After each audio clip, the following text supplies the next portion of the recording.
Greetings, food fans. I'm Alton Brown.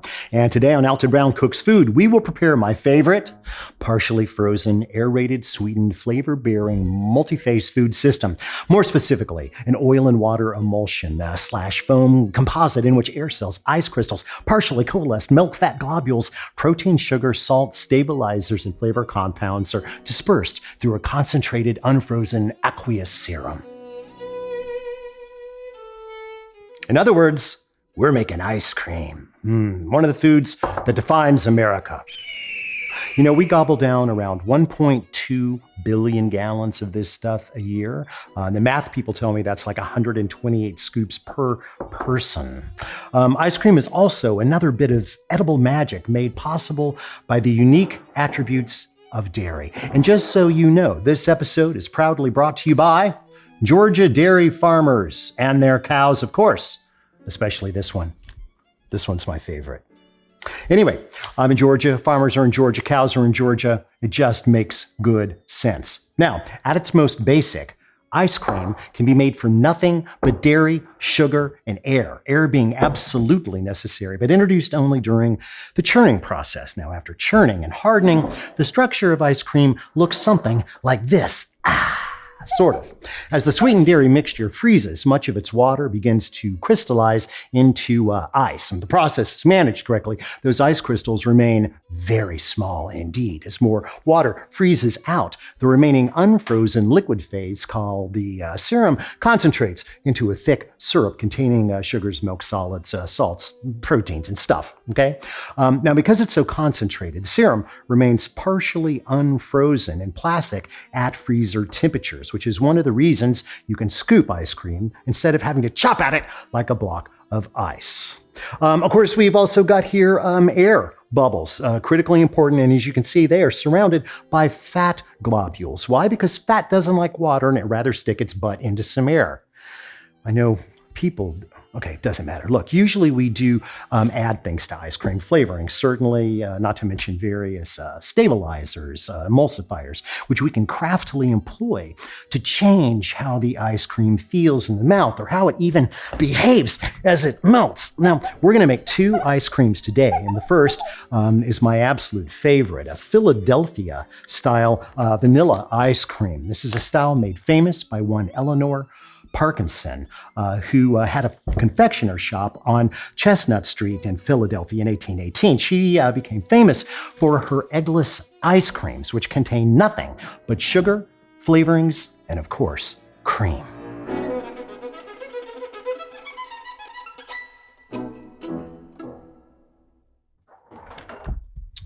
Back in Mrs. Parkinson's day, the butterfat percentage of cream was far from standardized, but these days we've got laws to control that sort of thing. For instance, whole milk has to contain no less than 3.25% butterfat. Half and half, 10.5 to 18%. Light whipping cream, 30 to 36%. Heavy cream or heavy whipping cream, 36% and up, though I've never seen one higher. Okay, I want my Philly-style vanilla to fit into a smaller countertop style ice cream churn. So that means 1.5 quarts total volume, including air. So for me, that's going to translate to 1,000 grams of batter or mix, whatever. Can't weigh the air. I also know that I want my mixture to be 75% dairy, all right, because I like that texture. It's what I want to taste. I also know that I prefer 14% butterfat total. United States requires any product calling itself ice cream to contain at least 10% butterfat. 14, that's considered premium level stuff, which is where we're going with this. All right, so with those numbers, with the 1,000 grams, 75% and the 14% and a little bit of math tells me, yeah, I'd be best off using 2 cups of half and half and 1 cup of heavy whipping cream. And for those of you who would say, well, it's half and half, why don't you just make it with half milk and half cream? That's because most half and half in this country does not exceed the legally required minimum of 10.5, which is less than equal parts of milk and cream combined. So if I want to hit my 14% at 1,000 grams of mixture, this is how I gotta do it. Just trust me, I've done the math. Since it's harvested from a rare Mesoamerican orchid that refuses to produce seed pods when transplanted away from its native habitat, thus requiring laborious hand pollination in places like Madagascar, vanilla is anything but, well, you know, vanilla. Its history is long, complicated, and not altogether pleasant. And we're going to dig into that one on my new food history podcast, Past Eats. Be patient. Although new vanilla products seem to launch, every few years, and that's not even counting organic and sustainable products, which are certainly worth investigation, I tend to keep 4 common forms on hand at all times.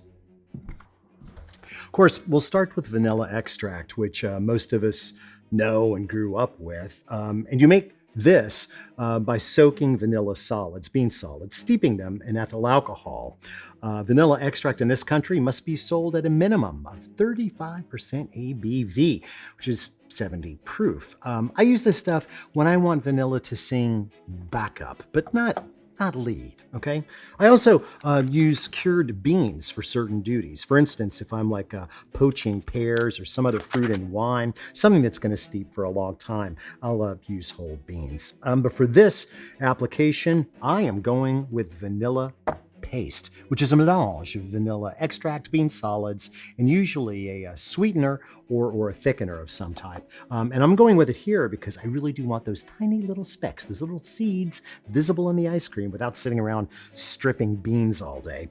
Oh, I also sometimes use imitation vanillas, but only in baked goods because there the nuances of the real thing are typically vanquished. Oh, one more item while we're here. The one thing about Philadelphia-style ice cream, since they don't have egg in them, they don't have emulsifiers, and they're kind of low on the protein scale, and so they do tend to melt rather quickly, which I don't like, which is why I have a secret ingredient. There it is, pectin. Okay, now it's a heteropolysaccharide, means it's a long carbohydrate made up of repeating chains of 2 or more different varieties of simple sugars. And nature, pectin helps to hold fruit cells together, and it's commonly used in jelly and jam making to make those products set. In ice cream, it creates a very fine, dare I say, gossamer mesh inside the water phase, and that can help prevent the growth of ice crystals, which is good, and it can slow the melting of the churned ice cream, also good. All right, now I use liquid rather than powdered pectins, available at most mega marts. And I keep them up here with the other gelling agents, carrageenan and agar-agar, and of course, gelatin. I do know some people that have tried to use gelatin instead of pectin. Yeah, that doesn't work very well. Enough talk, we cook. All right, here we have the software for the vanilla ice cream. You notice I've got 2 separate groups here. It's because we're going to have to cook 2 separate groups and bring them together. Over on the dairy side, so we've got a half a cup of sugar. We've got about 1/8 of a teaspoon of salt, a little bit of kosher salt. Really does turn up the flavor, especially of the vanilla paste. 2 tablespoons of that. Then I've got a cup of cream, 2 cups of half and half, which is a very specific mixture that I like for this. And over here we have the pectin team, which requires different cooking before everything can be united. So a 1/4 cup of sugar there with a 1/4 cup of water and 15 grams, 1 tablespoon of the pectin. We will begin with the dairy. Now you'll notice I've got 2 pans here.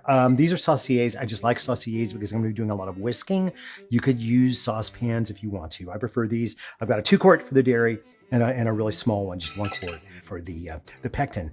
If you don't have these, just use the very smallest pan you've got for the pectin and a bigger one for this other stuff. Okay, so we're going to begin with the dairy, and the sugar goes in, the salt. Get the paste in. Both of the dairies. The cream's kind of thick, so I'm going to actually use some of the half and half to kind of rinse it out there. Okay. Now, when it comes to heat, we're going to go with medium to medium high, but only go to medium high if you're really planning on not walking away. I'm just going to whisk this.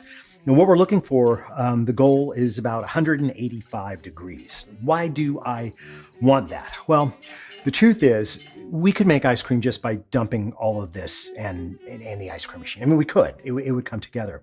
But dairy goes through some very, very specific changes when it is heated, again, after pasteurization. And this is going to change some of the structures of the proteins. It's also going to really open up the paste and help to disperse those flavors and increase those flavors. And of course, we're also going to make sure that the sugar thoroughly dissolves. So it doesn't melt. That would be different. Dissolves. So we're just going to wait on this. We're going to bring it to 185 degrees, and then we'll kill the heat. 166. We're getting there. We don't have to hit this exactly, by the way. All right. 187. Okay, I overshot it a little bit. No big deal. I'm going to kill the heat, and the lid goes on. And that can just sit there while we deal with the pectin team. And the pectin, I'll start with the sugar, water, pectin, gooey stuff. Remember, it's already been completely hydrated. Unlike dry pectin, I don't like powdered pectin unless I'm making very specific kinds of jellies like marmalade. For any kind of stabilization thing, I always use the liquid. Now, what we want to do is bring this to a boil over medium-high heat. If you're doing this over gas, you might have to use lower heat if you're using a little pan because flames. So we're going to bring this to a boil, and we want to boil it for a solid minute, exactly a minute. I mean, if you go a little over, it's not going to kill anything. This isn't so much about activating the pectin. It's not about that because the pectin's already fully hydrated. What it's about is kind of coaxing it's kind of like creating a little gossamer network, a little light net. So what we're doing is we want all of the pectins to lightly link up together. Again, we don't want to wad them all up like we're making a jelly. We want to just give this ice cream a little bit of support. And to do that, we've got to kind of coax the actual pectin structures, strands together.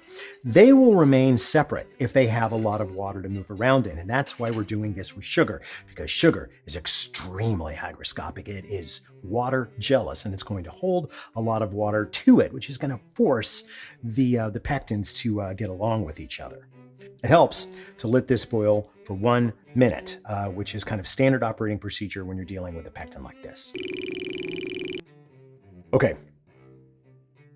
Pectin is off the heat, and we can move that now into the dairy side, just whisking as we wish. Now, at this point, we want to start the cooling process. This doesn't do us any good if it's hot.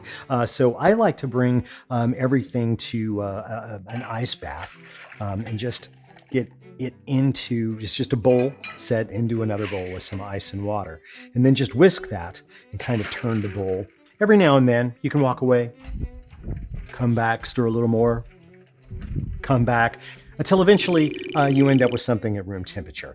At that point, we'll move directly into the refrigerator. Refrigerator. This needs to go in the refrigerator, certainly to cool down, but I'm actually going to leave it much longer than that. I'm going to leave it overnight. I like to rest my my ice cream bases for 12 to 18 hours. And here's the reason why. Even in this case, where there's no egg present, there is that pectin that's going to stabilize the ice cream and hopefully make it melt slower and be a little bit more luxurious. And it needs time to kind of set up its network and do its thing. And it will do a lot more of that thing here in the refrigerator. Also, some of the fat, the milk fat droplets are going to start to crystallize, which is also going to help the final texture. It'll be thicker when it comes out, and that means it'll churn faster, better texture. So believe me, as I have said so many times before, your patience will be rewarded. I'll be back.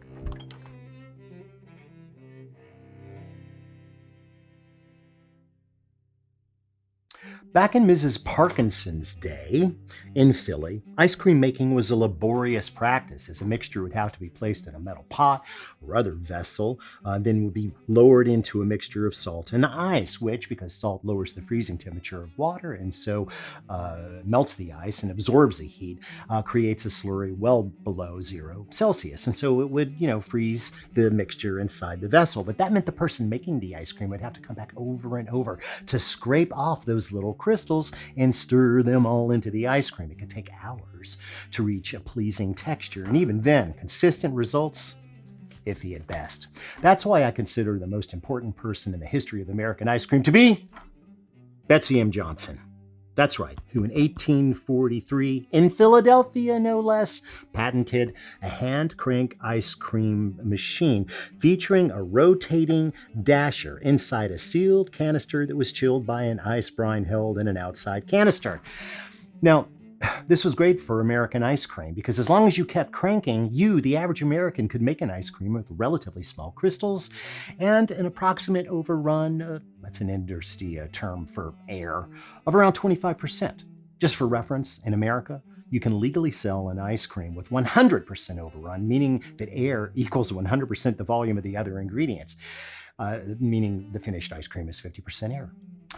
As for Mrs. Johnson's machine, she sold her patent to a Mr. William Young of Baltimore, who updated it so that instead of the dasher rotating, the canister rotated around it, which also meant the canister rotated in the ice brine. Faster freezing, and today's machines, or hand machines, are identical to his, pretty much. These machines still make great ice cream, but man, are they messy. And these days, kids just don't seem to want to do all that cranking. Most home-focused machines these days feature a sealed frozen core, a motor, and a dasher. They'll handle one or two batches, and then you've got to refreeze it. This is the old guy we used to use on a TV show I used to make. Motor's fine, but the gears are all stripped out. Rest easy, old guy. Here we have a 1.5 quart model. Small, light, very, very convenient. But honestly, I kind of prefer a 2-quart model because I like some spare room in there, because sometimes I miscalculate my final volumes because every mixture tends to take on different amounts of air and ice. And you have to remember that ice crystals take up more space than water, which is why the Titanic sank. One of the reasons. Plenty of room here. Now, serious ice creameteers may wish to invest in a continuous churn or compressor model, which is essentially a freezer with a metal bowl and a mechanical dasher. Good ones are heavy and expensive, and cheap ones are not worth having. We have this one strictly because recipe development, we need to run a lot of batches in a row. But at home, this is what I have got. One piece of advice: once you choose a machine, go online to that company's parts department and see if you can order 1 or 2 extra cores to keep frozen. You'll be glad you did, when you really get in the mood to make ice cream. Luckily, in the utility room, we keep an old freezer, stand-up freezer, and inside of it, about a dozen bottles of gin, 50 to 70 pounds of stock makings, and several, always frozen ice cream machine cores. Frosty. I told you I'd be back. It is the next day, and oh yes, much, much thicker. Time to churn. Yeah, I'm wearing it's not the same shirt as yesterday. I got 5 of these. It's the next day. Trust me. There we go. Now, most of these machines assemble the same, regardless of make and model. The drum syncs up with the gear in the bottom, and then the dasher goes in. I like this model because it makes it nice and easy to pour things into the device. But before we do that, one more step that I have kind of adapted over the last few years. Typically, I would just pour my mixture into the ice cream machine. But I have found that I get slightly better results, actually a lot better results, if first I hit it with the stick. A little bit of blending will do a couple of things, and it'll make sure that no bits or globs have mysteriously appeared from everywhere, which can happen when you've got fat crystallizing. And it'll also kind of start it as a foam. Any bubbles that might have been in there from all the whisking are certainly gone. I'd like to get some air back in there. Not a lot, just a little bit of air, a little bit of smoothing. Wakey, wakey. That'll do it. Believe it or not, we just introduced a lot of air to the party. So here we go. Important step is that the machine be activated before the mixture goes in, or it will crystallize immediately upon meeting the drum and just pours straight down. This size machine, we're probably talking about 22 to 24 minute churn. And just as a little insulative layer, I like to put a little towel on top. I'll be back. Now we're about 18 minutes in, and at this point, I would say if you're going to add any hunks or chunks, now's the time. If you do it any earlier, everything will just sink to the bottom where it shall remain. But if you wait too much longer, whatever it is may not integrate. I'm kind of a purist, so if it's not mint chip, I eschew chunks, and mint chip gets its own show. So,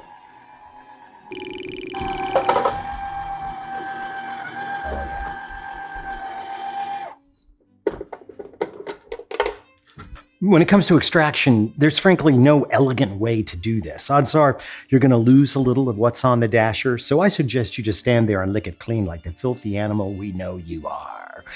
Now, I like to stash in pint containers so that when I get some out to soften and serve, I'm not getting the whole batch out, right? Unfortunately, no matter how much you scrape, you're not going to get everything out, and certainly not off of the bottom. C'est la crème glacée. That's French.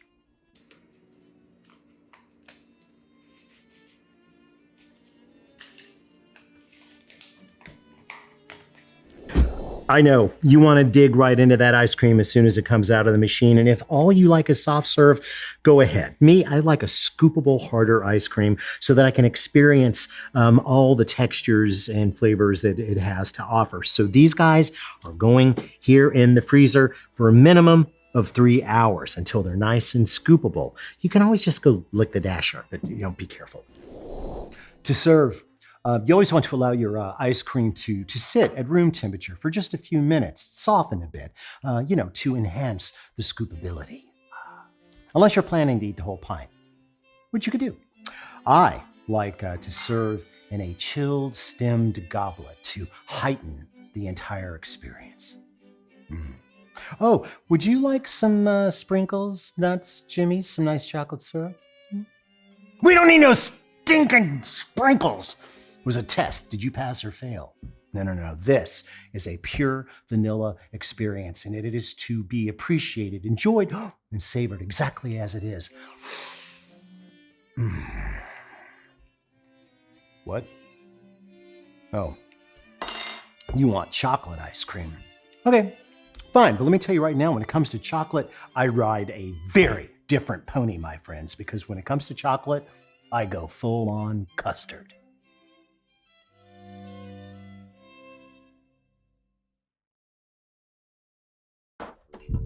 Now, since the flavor of chocolate, and in our case that means cocoa powder, will certainly blitzkrieg the subtle flavors of dairy, I don't mind inviting some egg yolks to the party. Egg yolks bring a creamy richness to ice cream, and due to yolks' emulsifying power, a smoother texture, and due to added protein, a slower melt. Now, I could create my mixture, which is formulated for a slightly larger batch, more on that later, with say just 3 yolks. But you know what? I'm gonna turn my chocolate ice cream to 8 yolks. Why? 'Cause I can. Behold our chocolate ice cream software. And you can tell, obviously, looking at this tray, that this is going to be a French style or custard ice cream because there's a lot of egg yolk here. Okay, so we're starting off with half a cup of Dutch process as opposed to natural cocoa powder. Now, we talked about Dutch processing back in, our hot chocolate show when we mentioned this handsome guy, Conrad van Houten, the Dutch chemist who, along with his father, whose name escapes me, in 1828, figured out a way to make a press. He invented a press that would separate cocoa butter or cocoa fat from cocoa solids, thus inventing this thing called cocoa cake that, when ground up, turned into cocoa powder. But it was extremely acidic, really bitter stuff, and it was almost impossible to blend in any kind of liquid. It was very, very hydrophobic. But then in, 1846, so not much later, Van Houten figured out that if he added alkaline salts, he could change the pH of his powder and make it a lot smoother tasting and also easier to blend into liquids, although we'll see in a moment that's still kind of an issue. All right, besides the cocoa powder, we've got a cup and a half of regular old sugar, pinch of salt, just as before. I always use salt with chocolate, always. And then the egg yolks, 8 of them. This is a rich ice cream. That's why I'm doing it. The last one had no egg yolks. An average one would have like 4. This one goes to 8. It's hard to make an ice cream richer than this one, but I promise it will be worth it. And by the way, you're not going to be throwing away all those whites. Freeze them individually in like ice cube trays, then move them to Ziploc bags. Keep them frozen for up to 6 months, and you can use them in things like meringues, souffles, angel food cake, that sort of thing. So trust me, this is worth it. I've also got 3 cups of half and half and 1 cup of cream. Oh, and of course 2 teaspoons of vanilla extract. I'm not using vanilla paste here because I don't need to taste all the notes of the vanilla. It's here singing backup, okay? And I don't need the little bits of seeds and anything. I just need a good, powerful extract and a small amount of it to kind of hold up the chocolate flavor. So everything is going into a slightly larger saucier. Yes, I have 3 sauciers. This is my big one. Saucier, of course, because it's got a rounded base instead of the hard corners that you would find in a saucepan. If what you have is a large saucepan, use it. Just know that you're going to have to work your whisk down into those corners a little bit more. So you could literally use any vessel. Heavier bottom is better because we need a little bit of heat control here. So the cocoa powder goes in first, followed by the sugar. And I'm just going to kind of, that stuff goes airborne pretty easily. And then I'm whisking in, or really kind of working in, the egg yolks. And the reason that I'm doing this is because I really do want to bind all that cocoa powder to something viscous and fatty before I add liquid. This is going to help prevent clumps because the egg yolks, of course, have a good bit of fat, and they'll bond more easily to that cocoa powder. Because I really, really don't want to have to strain clumps out at the end, and believe me, there will be, even after cooking this, if we're not careful. Now the dairy.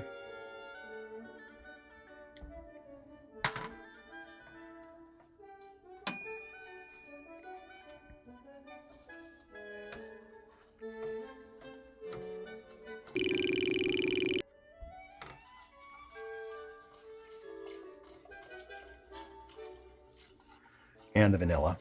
And finally, we just make sure that's very, very thoroughly whisked together before adding the heat. And I'm going to go with medium. And I'm going to basically stand here and whisk this almost nonstop until it reaches between 170 and 175 degrees. That is going to be the temperature that this will actually become a custard, meaning that it will be nappe. It'll be thick enough to coat the back of a spoon. And that's kind of a magical spot where the egg and the dairy come together to form something altogether new. Now, if you've ever made my chocolate ice creams before, you'll notice that this procedure, you might not care, that this procedure is different. I used to do the old French move of I brought all my dairy to a simmer with whatever flavorings were in it. Then sometimes I would take that off the heat. Then I would whisk together the egg yolks and the sugar, and then temper, or that is add a little bit of the hot dairy while whisking briskly into the eggs, and then go back the other way. It's called tempering.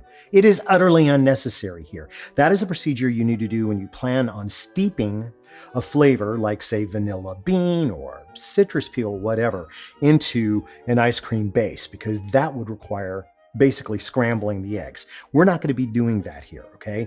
Because we're using cocoa powder, because we're using vanilla extract, we don't have to worry about it. All we have to do is whisk and slowly bring this to 170 to 175, and we can skip all of that tempering hoo-ha. 170, oh, 172. Okay, I said 170. We got to go. But before I do anything, I'm going to kill the heat, and I'm going to check for that whole nappe thing using the back of a spoon, which is basically what nappe means. It means that when you coat the back of a spoon and drag your finger through it, it looks like that. It doesn't run. It kind of just sits there. This is done. So off to the ice bath, because I certainly don't want it to keep cooking, and I want to get it, chill down so I can freaking make ice cream.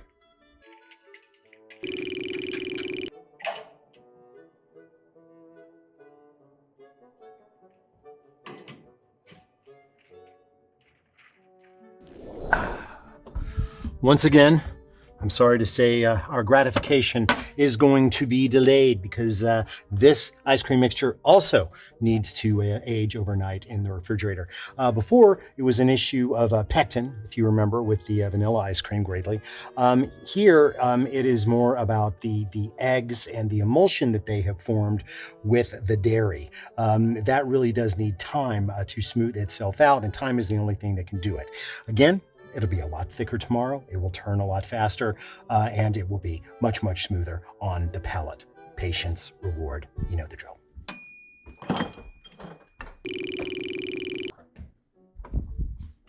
Come with me. We've work to do.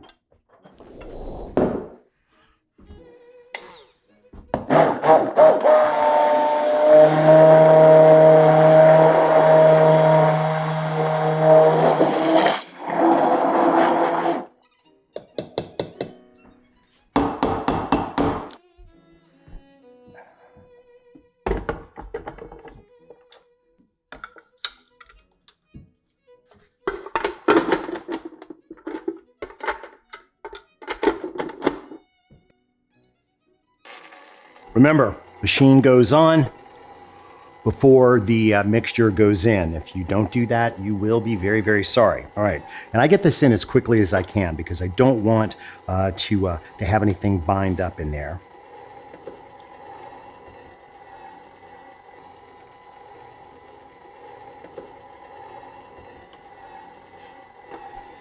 I'll lick that out later. Now, there's a lot of fat in this mixture, so I tend to let the machine go longer than normal, like I would for the vanilla. So if your machine has a timer or beeper, ignore it and churn this until you start to hear the motor struggling against the mixture. That's the only way you'll know this is done. Oh, towel.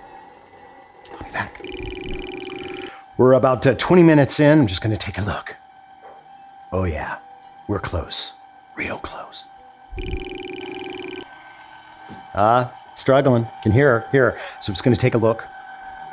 Yeah, that's what you want. Matter of fact, we've almost got too much in there. So when it comes to packaging, I'm going again just into pint containers and scooping. This is going to be messy. This kind of ice cream is especially ooey and gooey. So I'm using an old ice cream spade and a stiff plastic spatula together in concert, so to speak. I miscalculated our overrun, so I'm going to need another container, although we will not fill it. It'll be my own personal stash. And now we harden. Now, you could certainly eat your new chocolate ice cream straight from the churn, but it is going to be drippy and messy, so you might want to undress, and just eat it in the shower. But maybe just harden it here in the freezer for a couple of hours. Yeah, but let's do that. It's tough to say which I like better because they're literally night and day. But I like days and I like nights. What I am certain of is that these are better than anything that I have ever purchased in a carton. Why, you might ask, did I make more of the chocolate? Because unless you've got a commercial freezer, odds are your freezer is frost-free, which means that the coil is going to go through cycles of freezing and warming to prevent ice buildup. That can result in a temperature swing of up to 10 degrees inside the freezer. Over time, just a few days, this can have a negative effect because remember, that serum phase, okay, it's only mostly frozen. And as the temperature goes up and down, its plasticity, where most of our smoothness resides, can get all crunchy. Due to its richness, my chocolate ice cream is less vulnerable. So I make more of it because it can be stored longer without negative effect. Now, if you'll excuse me, I'd like some privacy. Oh, friendly reminder, this episode was brought to you by Georgia dairy farmers and their cows. If you'd like to support this show, please support them by making today's recipes often and in large quantities. See you next time on Alton Brown Cooks Food and then eats most of it without guilt.